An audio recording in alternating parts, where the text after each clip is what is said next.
Minasang, selamat bertemu kembali di channel saya Nihongo no Benkyou.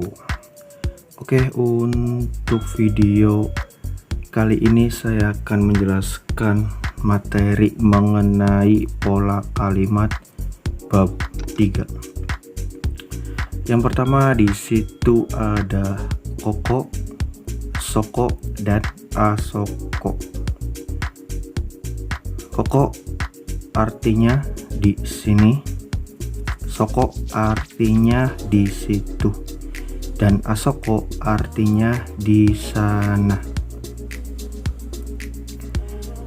Koko menunjukkan tempat di mana si pembicara berada. Soko menunjukkan tempat lawan bicara berada. Dan asoko menunjukkan tempat yang jauh dari kedua-duanya. Oke, kita langsung masuk ke Rensu A ya. Saya mengambil contoh ini dari buku Minna Nihongo versi bahasa Jepang. Yang pertama, koko wa kyoshitsu desu. Koko wa kyoshitsu desu, yang artinya di sini adalah kelas. Terus yang kedua, koko wa daigaku desu.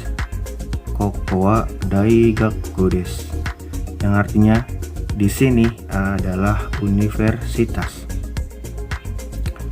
Terus yang terakhir, koko wa Hiroshima desu.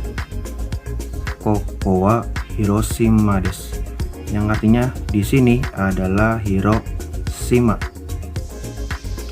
Terus yang kedua, uketsuke wa koko desu. Uketsuke wa koko desu, yang artinya meja informasi di sini. Terus yang kedua, erebeta wa soko desu. Erebeta wa soko desu, yang artinya lift di situ. Soko berarti dekat dengan lawan bicara. Terus yang terakhir, kaigishitsu wa asoko desu. Kaigishitsu wa asoko desu, yang artinya ruang rapat di sana. Berarti kalau asoko posisi tempatnya jauh dari kedua-duanya. Nah, kalau koko berarti dekat dengan si pembicara. Jadi bentuk koko, soko, dan asoko itu kita sekarang sudah bisa menunjukkan keberadaan tempat ya. Oke, lanjut ke kata benda wa, kata benda des. Oke, kita masuk ke contoh yang pertama. Chidohang baiki wa nikkai desu. Chidohang baiki wa nikkai desu. Chidohang baiki itu mesin jual otomatis ya, dan dua itu ni. Nakai itu untuk bilangan lantai. Jadi artinya mesin jual otomatis di lantai 2. Terus yang kedua, esukareta wa asoko desu. Esukareta wa asoko desu, yang artinya eskalator di sana. Terus yang ketiga, Mira-san wa jimuso desu. Mira-san wa jimuso desu, yang artinya saudara Miller di kantor ya. Jadi bukan saudara Mira adalah kantor ya, tapi menunjukkan bahwa saudara Miller ada di kantor gitu, penempatan. Oke, kita lanjut ke kochira, sochira, dan achira. Pengertian dari kochira, sochira, achira ini sama kayak koko, soko, dan asoko, yang artinya di sini, di situ, dan di sana. Contoh yang pertama, Kochirawa Andin Sangdes. Kochirawa Andin Sangdes yang artinya di sini adalah saudara Andin. Jadi kayak memperkenalkan seseorang gitu. Terus yang kedua, Toirewa Sochirades. Toirewa Sochirades yang artinya toilet di situ. Terus yang terakhir, Shokudowa Achirades. Shokudowa Achirades yang artinya kantin di sana ya. Achira berarti jauh dari si pembicara dan lawan bicara. Kalau Sochira ya berarti dekat dengan si pembicara ya.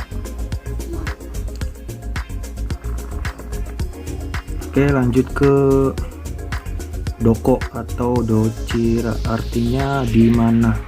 Ini untuk kata tanya ya. Oke, kita langsung ke contoh. Yang pertama, Ote arai wa doko desu ka? Ote arai wa doko desu ka? Yang artinya kamar kecil di mana? Yang menanyakan tempat kamar kecil itu di mana.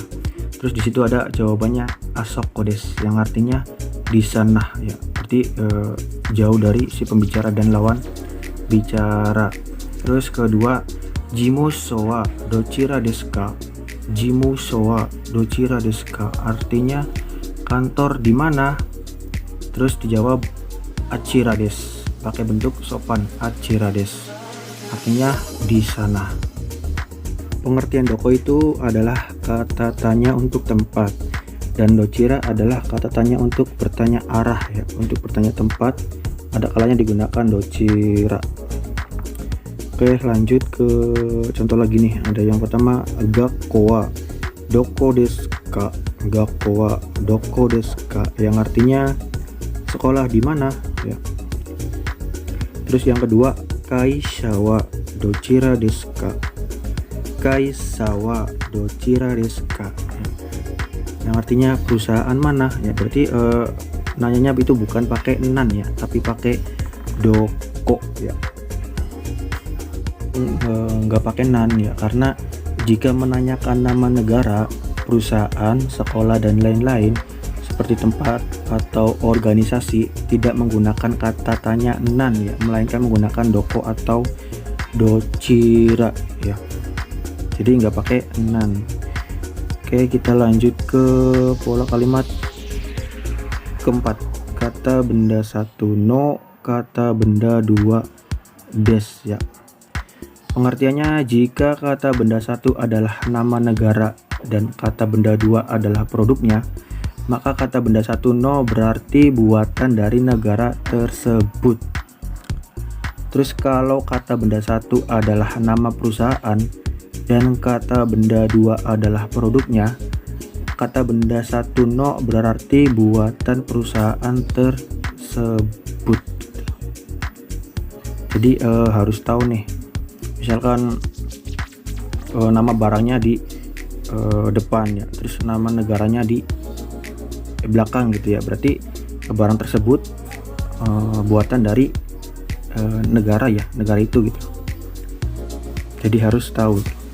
Oke, kita kasih contoh nih. Yang pertama, Kore wa doko no komputer desu ka? Kore wa doko no komputer desu ka? Ya.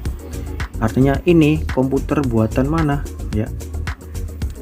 Terus jawabannya di situ Nihon no komputer desu. Nihon no komputer desu. Nah, di depan itu nama negara ya. Terus yang belakangnya nama benda, berarti artinya komputer buatan Jepang. Atau bisa juga jawabannya Pawadenki no komputer desu. Pawadenki no komputer desu, artinya komputer buatan power elektronik. Jadi kita bacanya tuh dari belakang ke depan ya.